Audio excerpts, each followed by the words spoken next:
Y aquí lo afirmábamos entonces.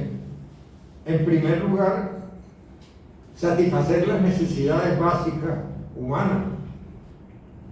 Aquí se afirma, elevar en el corto plazo el nivel y calidad de vida de la población venezolana por encima del umbral básico, constituido por el conjunto de las necesidades físicas, alimentación, salud, vivienda, necesidades sociales, seguridad, integración, igualdad, libertad, culturales y necesidades políticas, participación y protagonismo.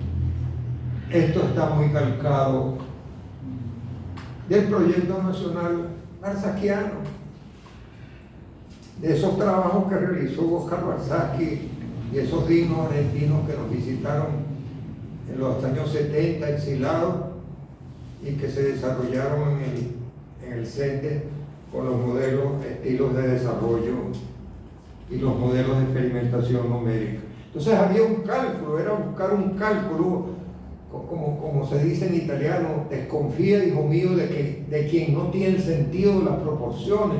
Posiblemente la deuda social no eran entonces 100.000, pero tampoco eran 600.000 que se cancelaron. Vaya usted a sacar las cuentas de lo que ha ocurrido a partir de abril del año 2013, luego del fallecimiento del comandante Chávez. Pero ¿cómo lograr esto? Y aquí entra la figura del Estado.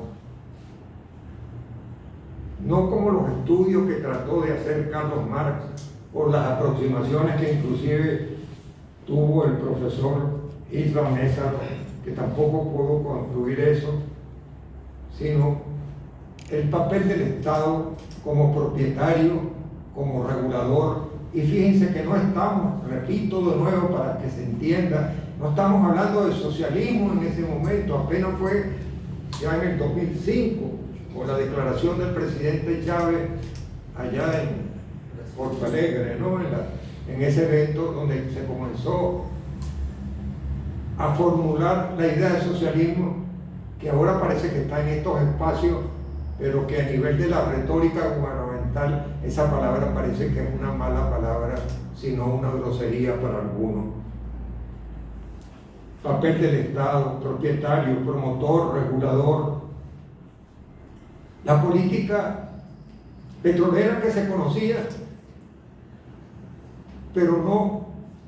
Recuerden ustedes que Venezuela, el proceso de industrialización de Venezuela es un proceso abierto por dos puntas: la exportación petrolera o los bienes que vienen de Guayana. Y no hubo una integración de esos procesos primarios aguas abajo, porque el proceso de sustitución venezolana nace desnacionalizado en el eje de conurbación de La Guaira hasta Puerto Cabello, que prácticamente es una gran ciudad. Ahí se instalaron las grandes transnacionales. Si vamos a la fábrica de tomates, ¿cómo se llama? Se llama la fábrica de caucho, ¿cómo se llama? Diferente a lo que fue el proceso que había estudiado la CEPAL en América Latina, en el sur, en América Latina, donde pequeñas y medianas industrias crecían y se desarrollaban en medianas, sobre todo en la parte sur de Brasil, de ese gigante. Entonces, en Venezuela no, se instalan ¿dónde? Donde está el mercado naciente y donde están los puertos para la importación. Bueno, ahora los importadores los llaman los bodegones, ¿no? Hay hasta bodegones chavistas existen, ¿no? Que defienden la importación libre.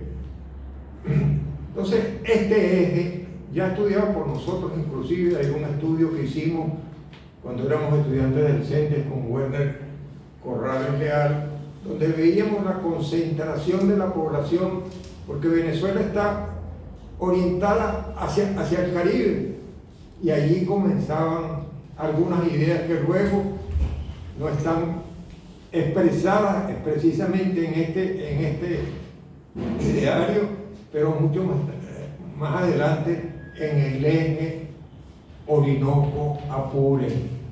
Imagínense que a través de la faja hubo algunos proyectos que querían hacer una autopista por el medio de la faja cuando tenían a 100 kilómetros un río que es prácticamente una autopista. Estamos hablando de proyectos de muy largo plazo, proyectos estratégicos de movilización de la población.